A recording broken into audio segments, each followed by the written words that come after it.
સમગ્ર દેશમાં ભગવાન બિરસા મુંડાની 150મી જન્મ જયંતિ જનજાતીય ગૌરવ દિવસ તરીકે ઉજવાઈ છે। ત્યારે આ અવસરે નવસારીના આદિવાસી બહુલ વાંસદા ખાતે રાજ્યકક્ષાના નાણામંત્રી કમલેશ પટેલ તેમજ સાંસદ ધવલ પટેલની વિશેષ ઉપસ્થિતિમાં મહોત્સવ યોજાયો।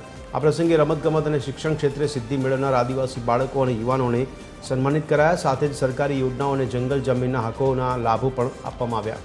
મંત્રી કમલેશ પટેલે આદિવાસીઓના ઉત્થાન માટે ભાજપ સરકારના 1 લાખ કરોડના પંચવર્ષીય બજેટની વાત કરી હતી। તેમણે કોંગ્રેસ પર આદિવાસીઓની ઉપેક્ષાનો આક્ષેપ કર્યો।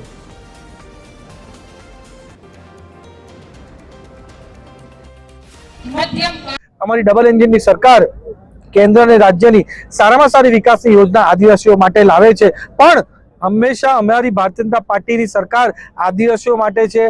આદિવાસીઓનું આરક્ષણ હંમેશા બની રહે એના માટે છે। પણ બીજી બાજુ આમ આદમી પાર્ટીના સુપ્રીમો અરવિંદ કેજરીવાલે વિડીયો પર થોડા વર્ષ પહેલા બયાન આપ્યું હતું કે આદિવાસી એસસી ને ઓબીસી ને એક જ વાર આરક્ષણ મળવું જોઈએ અને એમ પણ કહ્યું હતું કે એમાં પણ આવકની મર્યાદા લાગવી જોઈએ। તો અહીંયા જે આદિવાસી સમાજના બની બેઠેલા મસીહા બને છે ચૈતર વસાવા એમની જ પાર્ટીના છે, એમને હું પૂછવા માંગુ છું કે તમે આમ આદમી પાર્ટીના સુપ્રીમોના બયાનથી સહેમત છો કે નથી? અગર સહેમત ના હો તો આજે ને આજે આમ આદમી પાર્ટીમાંથી તમારે રેઝિગ્નેશન ને ઇસ્તીફો આપવો જોઈએ।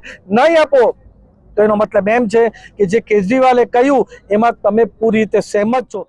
150મી જન્મ જયંતિ ભગવાન બિરસા મુંડાજીની, વંદે માતરમ ગાનની પણ 150મી જયંતિ અને સરદાર સાહેબના જન્મ જયંતિની પણ 150મી જયંતિ, આ ત્રિવેણી સંગમ રૂપે પ્રધાનમંત્રી આજે ગુજરાતની પવિત્ર ધરતી પરથી આપણે સૌને દેવ મોગરા માતાજીના મંદિરેથી આહવાન કર્યું છે કે આવો સંઘર્ષ સાથે વનબંધુઓના કલ્યાણ માટે જે બિરસા મુંડાજીએ સંઘર્ષ કર્યો છે એ સંઘર્ષના ફળ આપણે આજે ભોગવી રહ્યા છે।